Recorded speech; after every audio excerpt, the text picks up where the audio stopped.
Hey, 7th graders, happy Monday. Today's lesson focus is descriptive details and how we can use imagery to enhance our reader's experience.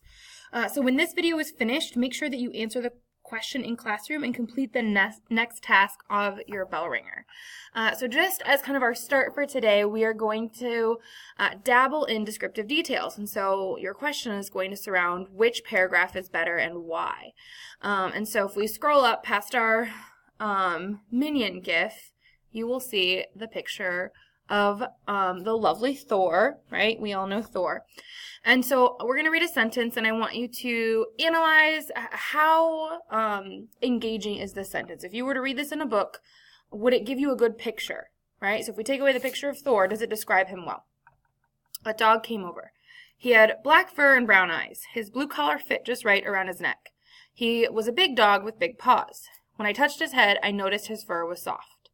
So this sentence does an adequate job. It does what it needs to do. It describes what the dog looks like. It says he has a blue collar. We know he's a big dog, and he has big paws, and he has soft fur, right?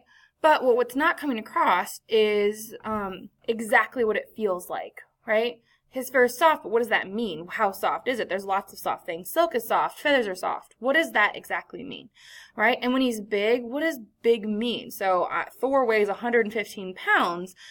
That's a big dog, but a big cat is 35 pounds. So what is big?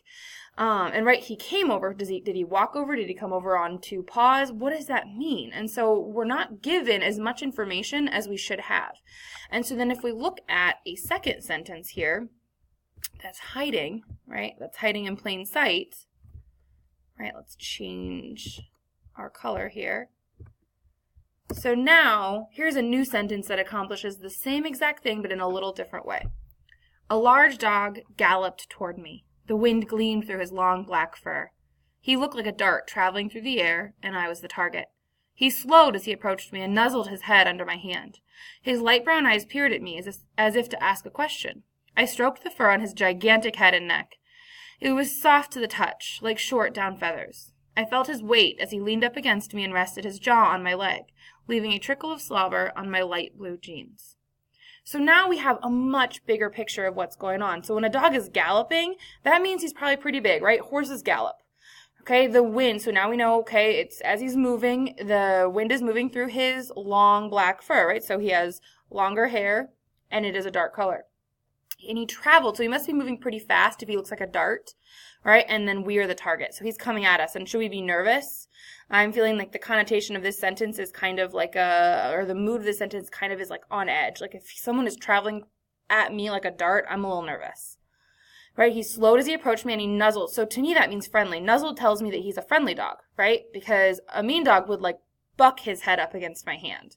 Right? So it's very different. So we're thinking about the precise words that we're using and what kind of picture it's creating.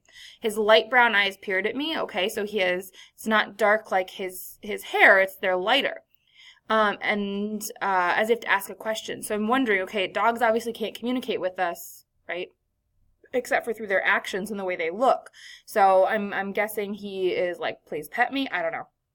Right, I stroked the fur on his gigantic head and neck. So gigantic is much different than big.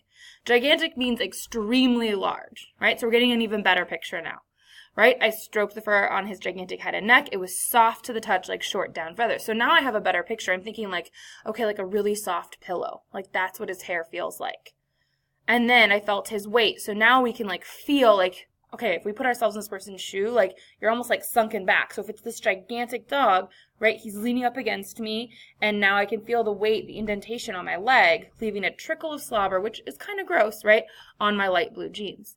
And so these sentences do the same exact thing. A dog comes over. We know he has black fur and brown eyes, right? He's big, and he has soft fur, right? But they're the way they deliver the message is very different.